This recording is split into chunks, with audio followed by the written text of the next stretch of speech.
One interesting thing here is that Canadian Prime Minister Mark Carney, who is very much of the sort of the globalist banker type mold, he has vowed to fight the new rounds of tariffs. And Anthony Albanese himself, he has said that this is not the act of a true friend.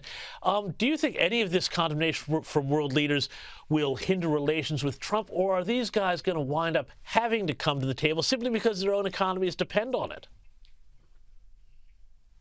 I don't think anyone's left the table. Everyone's just trying to be taken a little more seriously at the table. And we are absolutely seeing this drive towards nationalism around the world. When we've seen with Canada, the fact that their Conservatives were more than 20 points ahead in the polls, and all of a sudden now they've got a Liberal leader because he was seen to be too much of a Trump-light alternative. I know that that's said about Peter Dutton and Donald Trump, and I got to tell you, from watching Donald Trump day in, day out, he is nothing like Peter Dutton. They're not the same kind of conservatives, and they certainly don't have the same kind of personalities. I think the only people who really ever say that Donald Trump's anything like Peter Dutton just simply don't like Peter Dutton in the first place. But this is kind of our weakness for Australia right now. We don't have, like in Argentina, they have a Malay who's got so much in common with the kind of Trump MAGA movement. That he's become such a hero of it.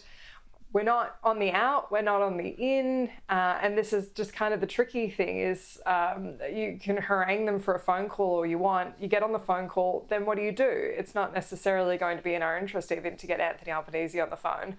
So we're just kind of in a tough spot, and I think it's going to be one of those things for Australia where we're just going to have to ride this out as best we can while we see what the fallout is in America, because at the end of the day, they are America first. This is exactly what they promised they were going to do. We're here now, and the only thing they really care about is what's happening in America. They truly do not care what's happening overseas, and they don't care about any traditional alliances. That's simply just not their approach anymore.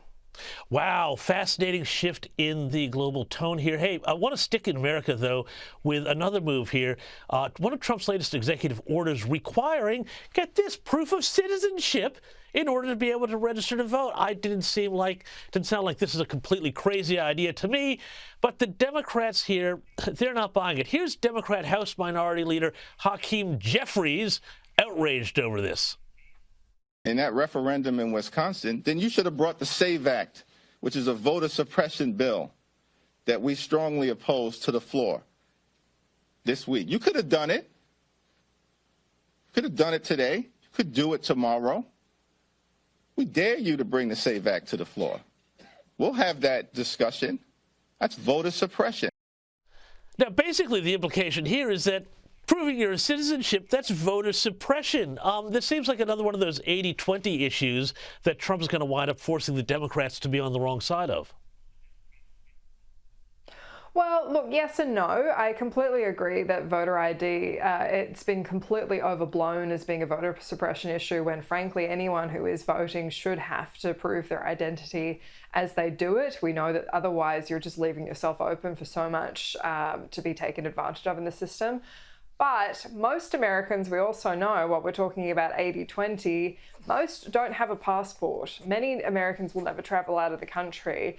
And so I kind of wonder just how practically how this is going to work. If you don't have a passport to show up and register that you're an American citizen, do you need your birth certificate? Do you need your social security number? We know foreigners get social security numbers. How are they actually going to practically get people to prove their citizenship when they do register to vote? Will it be grandfathered in, or is this an old system? And so I think most Americans would support the idea, but I bet when it comes to actually doing it, they're going to hate it. So that would be my pick, James. Fair enough, Annelise. I guess the last thing the U.S. needs is more bureaucracy. Appreciate your time, as always. See you next time. Thank you.